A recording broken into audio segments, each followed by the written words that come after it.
it was just lasting embers of racism, but that a lot more work had to be done, particularly given the history of the systemic racism in this country with slavery and beyond. I want to ask you about a comment that you made about white supremacy in Iowa on Friday.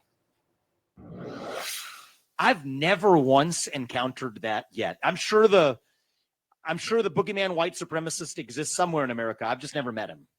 Never seen one. Never met one in my life, right? Maybe I'll meet a unicorn sooner. And maybe those exist too.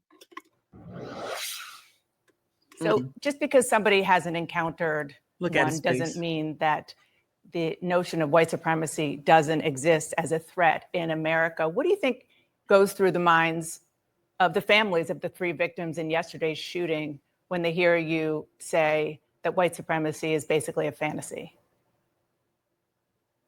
I'm sure they're grieving for their loss, and I don't want to politicize those victims, Dana. This is a very sensitive situation where we should have nothing but foremost respect for those victims and not bring them into partisan politics. But I was responding to a question where someone asked me, what racism have I experienced in recent years?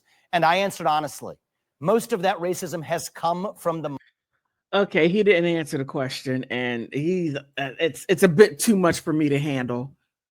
And clearly, you know, white supremacy does not need white people to uphold it. Please understand that. Vivek has upheld white supremacy.